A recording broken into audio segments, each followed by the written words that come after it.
কথায় আছে কারো পৌষ মাস কারো সর্বনাশ। গেল শুক্রবার দুবাই এয়ার শোতে ভারতীয় যুদ্ধবিমান তেজাস বিধ্বস্ত হওয়ার পর এই প্রবাদটি যেন আবারও প্রমাণিত হল। যেখানে আন্তর্জাতিক যুদ্ধবিমান রপ্তানিতে কপাল পুড়ল ভারতের, আর নতুন করে কপাল খুলল চিরবৈরী দেশ পাকিস্তানের।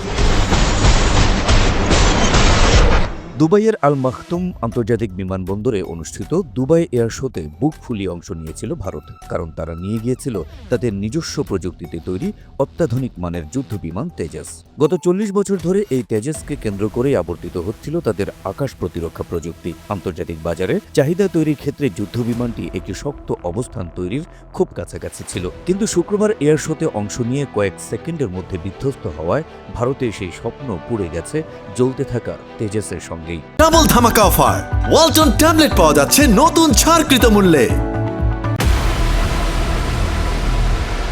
অন্যদিকে দুবাই এয়ার শোতে অংশ নিয়েছিল ভারতের চিরবৈরী দেশ পাকিস্তানও। তারা তাদের আকাশ প্রতিরক্ষার গর্ব JF-17 থান্ডার প্রদর্শন করে। শুধু তাই নয়, মহড়াতেও চমক দেখাতে সক্ষম হয় JF-17। ফলে আন্তর্জাতিক পরিমণ্ডলে পাকিস্তানের JF-17 নিয়ে তৈরি হয় ব্যাপক আগ্রহ। এর মধ্যে পাকিস্তান তাদের একটি বন্ধু দেশের সঙ্গে এই যুদ্ধবিমান বিক্রির জন্য সমঝোতা স্মারকও সই করেছে, যা দেশটির প্রতিরক্ষা রপ্তানি সক্ষমতাকে আরও শক্তিশালী করবে বলে মনে করা হচ্ছে।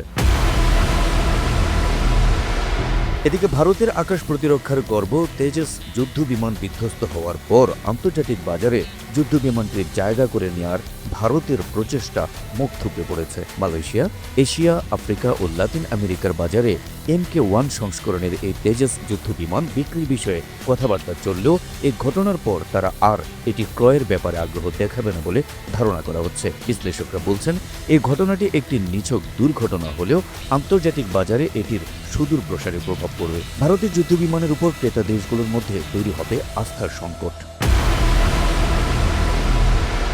প্রসঙ্গত, গেল শুক্রবার দুবাইয়ের আল মাখতুম আন্তর্জাতিক বিমানবন্দরে দুবাই এয়ার শোতে অংশ নিয়ে মহড়ায় উড্ডয়নের কিছুক্ষণের মধ্যেই বিধ্বস্ত হয় যুদ্ধবিমান তেজস, যা তৈরি করেছিল নির্মাতা সংস্থা হিন্দুস্তান এরোনটিক্স লিমিটেড HAL। এই ঘটনায় ঘটনাস্থলে মৃত্যু হয় উইং কমান্ডার নমন সায়ালের। সেই সঙ্গে মৃত্যু হয় তেজসকে নিয়ে আন্তর্জাতিক বাজারে রাজত্ব করতে চাওয়া ভারতের 4 দশকের স্বপ্নের।